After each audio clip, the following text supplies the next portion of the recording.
Ethio 7 Star በወጣትነት ጊዜያችን ስለ ወደፊቱ ብዙም ሳናስብ የተለያዩ ውሳኔዎችን እናደርጋለን። አንዳንድ ጊዜ እነዚህ ውሳኔዎች በመካከለኛ እድሜያችን ላይ ክፉኛ ዋጋ ያስከፍሉናል። እድሜያችን እየገፋ ሲሄድና ወደ እርጅናው ዓለም ስንደርስ ደግሞ በእነዚህ ነገሮች መጸጸት እንጀምራለን። ታዲያ እኛም ዛሬ ለእናንተ አንድ ሰው ሲያረጅ ሊጸጸትባቸው ከሚችላቸው ነገሮች መካከል ጥቂቶቹን እንደሚከተለው ይዘንላችሁ ቀርበናል።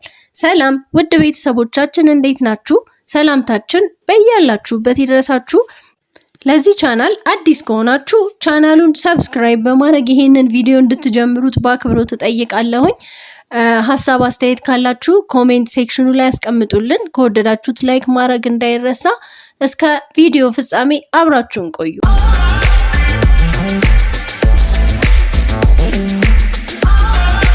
Ethio 7 Star ብዙ ጥናቶች እንደሚያሳዩት አንድ ሰው ሲያረጅ ሊጸጸትባቸው ከሚችላቸው ነገሮች መካከል ጥቂቶቹ እነዚህ ናቸው። የመጀመሪያው የተሳሳተ ሰውን ማግባት ነው። በወጣትነት ጊዜ የማግባት ዝንባሌያችሁን መርምሩ። እኩዮቻችሁን ለመፎካከር፣ ለማህበራዊ ክብር ወይም በጫና ምክንያት አታግቡ። ለፍቅርና ለጓደኝነት ብላችሁ አግቡ። ትክክለኛውን ሰው አግቡ። የልብ ጓደኛችሁን አግቡ። ምክንያቱም የተሳሳተውን ሰው በተሳሳተ ምክንያት ካገባችሁ ቀሪውን ህይወታችሁን ከዛ ሰው ጋር መጋፈጥ ይኖርባችኋል። በሁለታችሁ መካከል ነገሮች ሊከፉ ይችላሉ። ከዚያም በመካከለኛ እድሜያችሁ ድብርት፣ አካላዊ ጥቃት፣ ምንዝርነት፣ ህመም፣ እፍረት፣ የፍርድ ቤት ጉዳዮች፣ ምሬት፣ እነዚህ ሁሉ የህይወታችሁ መገለጫዎች ይሆናሉ። ይህ ሁሉ የሆነው የተሳሳተውን ሰው ስለመረጣችሁ ነው። ልጆች ሲኖሩ ደግሞ ነገሮች ይበልጥ ይከፋሉ። ስለዚህ በወጣትነታችሁ ትክክለኛውን የትዳር አጋር ምረጡ። ሁለተኛው ያልተጠቀምንባቸው አጋጣሚዎች። በወጣትነታችሁ ብዙ በሮች ይከፈታሉ። ብዙ እድሎች ታገኛላችሁ። ብዙ ወጣቶች በፍርሃት፣ በስንፍና ወይም ደግሞ በትዕቢት ምክንያት እነዚህን አጋጣሚዎች ያልፏቸዋል። ነገር ግን ወጣትነትና ጉልበት እያለ አዲስ ስራ ለመጀመርና ለራሳችሁም ስም ለመገንባት ምርጡ ጊዜ ነው። አንዳንዶች እድሎቹ ለእነርሱም በጣም ትልቅ እንደሆነ ያስባሉ። እነዚህን አጋጣሚዎች ተጠቀሙባቸው። አለበለዚያ አንድ ቀን ስታረጁ ወደኋላ ተመልሳችሁ እነዚያን ያመለጡ እድሎች ለመያዝ ትመኛላችሁ። ሶስተኛው ያፈረስናቸው ድልድዮች። ይሄ ማለት ደግሞ ያቋረጥናቸው ግንኙነቶች ማለት ናቸው። በወጣትነት ጊዜያችን ለግንኙነቶች ብዙም አንጨነቅም። አብዛኛውን ሰው የሚያስበው በማንኛውም ዋጋ ገንዘብ ማግኘትና የስኬት መሰላልን መውጣት ነው። ብዙዎች ለመሻሻል ሲሉ ሰዎችን ይጠቀማሉ፣ ይረግጣሉ። ግንኙነቶችን እንደ ቀላል ነገር ይቆጥራሉ። ትስስሮችን ያበላሻሉ። ለግል ጥቅማቸው ሲሉ ከሰዎች ጋር ይተኛሉ። ነገር ግን እነዚህ መጥፎ ድርጊቶች ወደፊት ዋጋ ያስከፍሏቸዋል። ህይወት ያለ ፍቅርና ጓደኞች ምንም ያህል ባዶ እንደሆነ ስትገነዘቡ፣ ስኬታማ ስትሆኑ፣ ነገር ግን በዙሪያችሁ ማንም ሳይኖር ወይም የሚታመን ሰው ስታጡ፣ ያኔ መጸጸት ትጀምራላችሁ። ሌላኛው ያስወረድነው ጽንስ። በወጣትነት ጊዜ እርግዝና ተከስቶ ፍርሃት ሲኖር፣ ስለዚያች ቅስፈት ብቻ በማሰብ የጽንስ ማቋረጥ አማራጭ በፍጥነት ሊወሰድ ይችላል። ነገር ግን እድሜ ገፍቶ በእጅጉ ሲያረጁ ወደኋላ መለስ ብሎ ያንን ህፃን ቢይዙት ኖሮ ይመኛሉ። ሀብታምና ስኬታማ ሲሆኑ ያ የተዉት ልጅ አብሯቸው ሆኖ የልፋታቸውን ፍሬ ቢያይ ይመኛሉ። ነጠላ ወዳጅ መሆን በህይወት ስኬታማ መሆንን ወይም ደግሞ ወደፊት አጋር ማግኘትን አያግድም። አምስተኛ የካድነው ልጅ። አንድ ሰው ሴትን አስረግዞ ልጅ እንደጸነሰች ስትነግረው ኃላፊነትን ሳይወስድ ሲቀር፣ ነገር ግን ከዓመታት በኋላ በ50ዎቹ እድሜ ላይ ስትሆኑ ኃላፊነት ቢሰማችሁ ኖሮ ትመኛላችሁ። ለዛ ልጅ ወላጅ ብትሆኑ ኖሮ ትመኛላችሁ። ያ ልጅ ሲያድግና ትልቅ ሰው ሲሆን ታያላችሁ። ነገር ግን ከመጀመሪያው የካዱት ያደገ ልጅ ላይ ምንም አይነት የወላጅነት መብት አይኖራችሁም። በራስ ምርጫ ኃላፊነት የጎደለው ወላጅ በመሆን ትጸጸታላችሁ። ስድስተኛው ያፈረስነው ትዳር ነው። ጥሩ እጮኛችሁን አገባችሁ። በትዳር የመጀመሪያዎቹ ወራት ጥሩ ነበሩ። ነገር ግን ብዙም ሳይቆይ በገንዘባችሁና በመልካችሁ ምክንያት ምንዝርና ጀመራችሁ። ታማኝ አልነበራችሁም። የትዳር አጋራችሁን ለመኗችሁ። ልጆቻችሁ መጎዳት ጀመሩ።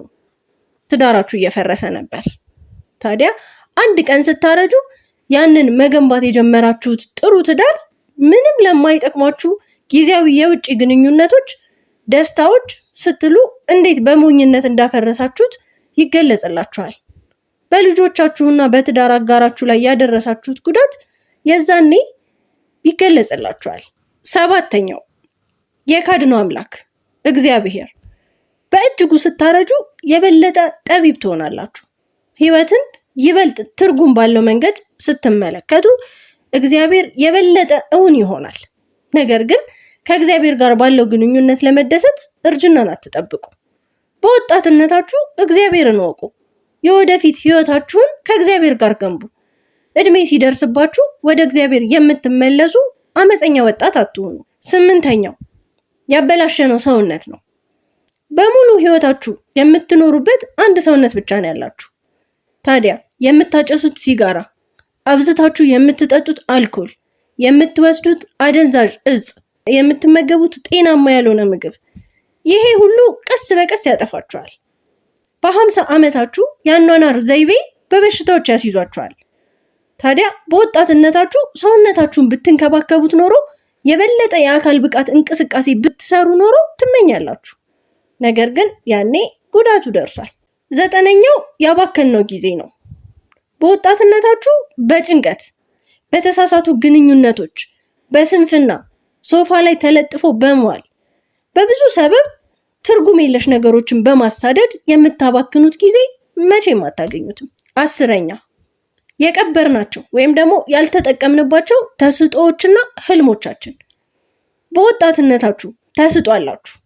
ልታደርጓቸው የምትወዷቸውና የተካናችሁባቸውን ነገሮች አሉ። እነዚያን ተስጦዎች አዳብሯቸው፣ ተጠቀሙባቸው። እንቅፋቶች ቢያጋጥሟችሁ ተስፋ አትቁረጡ። በህልሞቻችሁ ተስፋ አትቁረጡ። ተስፋ ከቆረጣችሁ ስታረጁ ከሚወዱት ነገር ጋር ጸንተው ይቆዩና ስኬታማ የሆኑ እኩዮቻችሁን አይታችሁ ይሄ እኔ ልሆን የምችለው ነበር ብላችሁ ታስባላችሁ። የምትወዱትን ሙያ ተከታተሉ። የምትወዱትን የትምህርት መስክም አጥኑ። የማያስደስታችሁ መስክ ውስጥ የህይወታችሁን ዓመታት አታባክኑ፣ በጭራሽ አታባክኑ። 11ኛ ያጎደፍነው ስም። ስታረጁ ወይም ውርስ ወይም ሌጋሲ ይባላል። በጣም አስፈላጊ ነው። የስማችሁ ዋጋ ወሳኝ ነው። ዝናችሁ ምንድን ነው? ምን ትታችሁ ነው የምታልፉት? እንደዚህ ብላችሁ ራሳችሁን ትጠይቃላችሁ። ውርሳችሁ ከወጣትነታችሁ ጀምሮ የሰራችኋቸው ድርጊቶች ድምር ውጤት ነው። የህይወት ታሪካችንን የምንጽፈው በየዕለቱ በምንኖረው ህይወት ነው። የሄዳችሁበትን መንገድ መለስ ብላችሁ ስትመለከቱና በራሳችሁ ስም ላይ የወረወራችሁትን ጭቃ፣ የሳባችሁትን ውርደት፣ ለዓለም የጨመራችሁት ትንሽዬ ዋጋ ስታዩ ትጸጸታላችሁ። 12ኛ በከንቱ ያጠፋነው ሀብት። በምርታማ የስራ ዘመናችሁ ጥሩ ገንዘብ እያገኛችሁ ነበር። ጥሩ ገንዘብም ታገኛላችሁ። ያንን ገንዘብ በክለቦች፣ በግዴለሽነት፣ አባካኝ በመሆን በተለይ በማያስፈልጉ ግዢዎች ታጠፉታላችሁ። በዚያ ገንዘብ ኢንቨስት አድርጉ። የገቢ ምንጫችሁን አስፉ። ያ ገንዘብ ለእናንተ እንዲሰራ አድርጉ።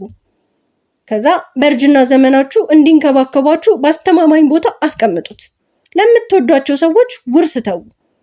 በዚህም ምን ነው ባውቅ ኖሮ እንዳትሉ። 13ኛ ያመለጠን ወይም ያስከፋነው ጥሩ ፍቅር። በህይወታችሁ ውስጥ በጥሩ ሁኔታ የሚወዳችሁ ታላቅ ሰው አለ።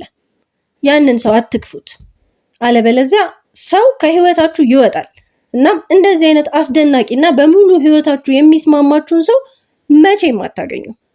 ከዛ ሰው ጋር አሁንም ብሆን ኖሮስ በሚሉ ሀሳቦች እያረጁ መሄድ ያሰቃያቸዋል። 14ኛ ወይም የመጨረሻው የናቅላቸው ወላጆች። በወጣትነት ጊዜ ወላጆችን መናቅ ቀላል ነው። ወላጆቻችሁ ምን ያውቃሉ? እነሱ የድሮ ዘመን ሰዎች፣ የማይገቡና ጠባብ አስተሳሰብ ያላቸው ናቸው። ነገር ግን በወላጆቻችሁ ብትስማሙባቸውም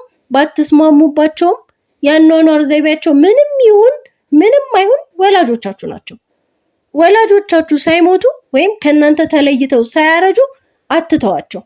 ታረቁ፣ ተስማሙ። ስታረጁ ወላጆቻችሁ ለምን ወደ እናንተ መቅረብ እንደፈለጉ ትገነዘባላችሁ። እድሜያችሁ በጨመረ ቁጥር ዋጋቸውን የበለጠ ትረዳላችሁ። ቆይ ለዚህ ማስደገፊያ እንዲሆን ደግሞ የተወሰነች ነገር ልበላችሁ። ለምሳሌ የእህትን ወይም የወንድምን ዋጋ ለማወቅ ከፈለጋችሁ እህት ወይም ወንድም የሌለውን ሰው ጠይቁ። እሺ፣ የ10 ዓመታትን ዋጋ ለማወቅ ደግሞ ከፈለጋችሁ አዲስ የተፋቱ ጥንዶችን ጠይቁ። የ4 ዓመት ዋጋን ለማወቅ ከፈለጋችሁ ተመራቂን ጠይቁ። የ1 ዓመት ዋጋን ለማወቅ ከፈለጋችሁ የማጠቃለያ ፈተና የወደቀ ተማሪን ጠይቁ። የ9 ወር ዋጋን ለማወቅ በሞትና በህይወት መካከል የተወለደ ልጅን የወለደች እናትን ጠይቁ። የ1 ወር ዋጋን ለማወቅ ወሩ ሳይደርስ የተወለደ ልጅን የወለደች እናትን ጠይቁ። የ1 ሳምንት ዋጋን ለማወቅ የሳምንታዊ ጋዜጣ አዘጋጅን ጠይቁ። የ1 ደቂቃን ዋጋን ለማወቅ ባቡር፣ አውቶቢስ ወይም ደግሞ አውሮፕላን ያመለጠውን ሰው ጠይቁ። የ1 ሰከንድ ዋጋን ለማወቅ ኃይሌን ወይም ቀነኒሳን ወይም ቦልትን ጠይቁ። ታዲያ ጊዜ ማንንም አይጠብቅም። ያላችሁን እያንዳንዱን ቅስፈት ከፍ አድርጋችሁ ተንከባከቡት፣ ዋጋ ስጡት። ቸሩን ሰንብት።